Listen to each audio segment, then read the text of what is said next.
Please welcome the enormously talented Sir Laurence Fishburne.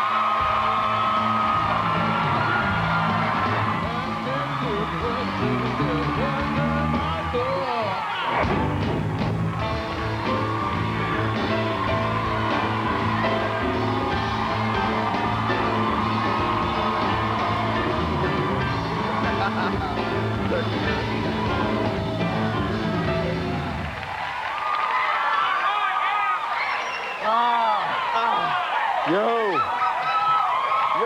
what's up?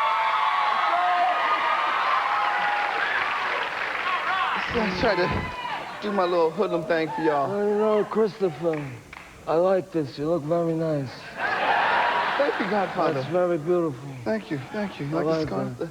the suspenders? My man, Mr. Fillinganes, also the band. Marvelous. You look good. Yeah. That's Mouse Corleone. So what's up, man? You're the executive producer, man. How's it feel to be in the driver's seat? It was very nice experience. I have always sort of had my input and my opinions about, you know, all things cinematic when I'm working on a film, whether it's dialogue or casting suggestions or whatever it happens to be. And this time, it was as if I was like really sanctioned, you know? It was like they allowed me to say my piece, and they actually took me seriously. Felt good, right? Yeah, it felt really good. Yeah. This is your first time as an executive producer? My first time executive producing was Hoodlum, yes. Wow, yes. wow.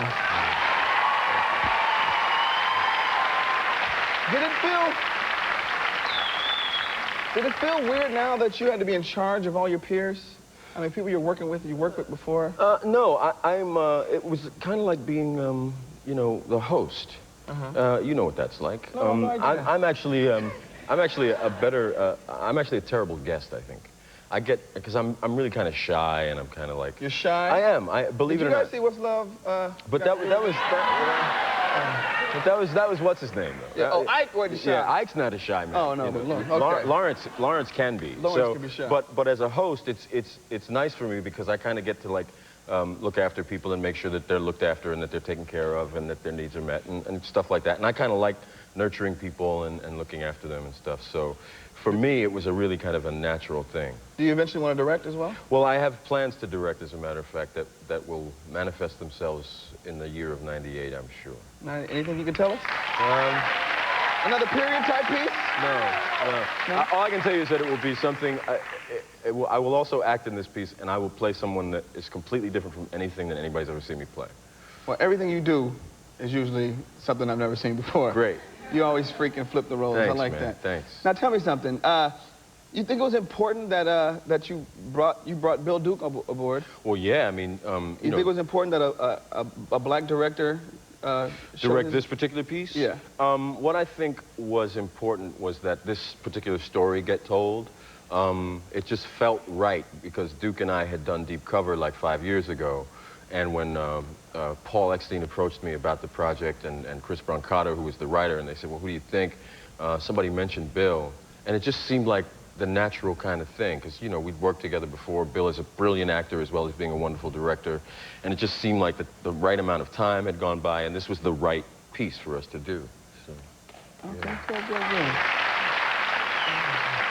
good. You got to work with, who else is on the show, is Cicely Tyson. Yes, I did. It was my honor. That must have been amazing. And Clarence Williams III, who is also someone I really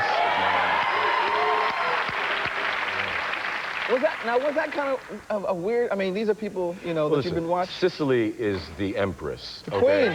She's the empress. The queen.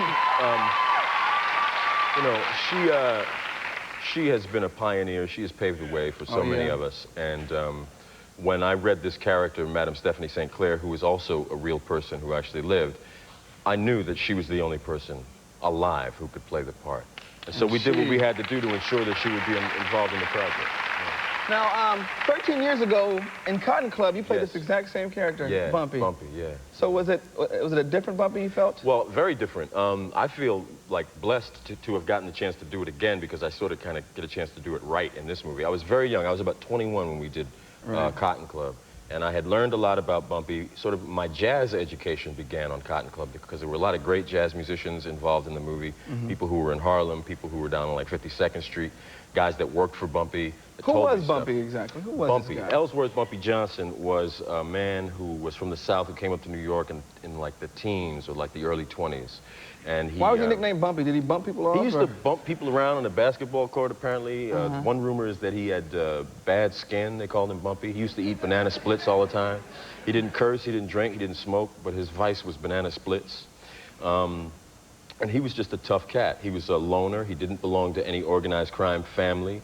He had his own? He had his own organization, Uptown, and he ran Harlem basically from the time that this movie takes place up until 1968, which is when he died. And he was just a remarkable individual. Did you have to do like a total different type of research for this Bumpy as opposed to the other Bumpy? Well, for this Bumpy, what I did was I found a book of poetry on the set. And I started... By who? It's just a book, a collection of American and English poetry. And I would just commit poems to my memory and recite them. And that was basically how I would sort of like vibe up to get ready to play Bumpy. Yeah. Now, you had some funky dialogue in the movie. You said something once, you collaring up to do something? Oh, yeah. The dialogue thing is part of what I like to do, because I have this real thing about language. So my job as producer... So you know a lot of stuff about 30s language? Well, I know enough. I would make the writer come into my trailer every day. And we would like rearrange the dialogue so that it would sound authentically 30s. So we would say things like, I gotta go collar a hot, which is like a hot meal, or I want to collar a nod, which is like to get some sleep. Collar a nod? Yeah, collaring a nod, collaring a hot, you know, drapes, your vines, drapes, blah, your blah. threads. Your threads, these kind of things. There's this book, it's called From Juba to Jive, which is a dictionary of African-American slang from like 100 years ago up until now. And they have all these definitions. Like, it's really cool when they have is ass off. Ass off? Ass off. All-purpose intensifier. Example, she can really cook her ass off. That kind of stuff. All right. Don't go away. We'll be right back with more Laurence Fishburne.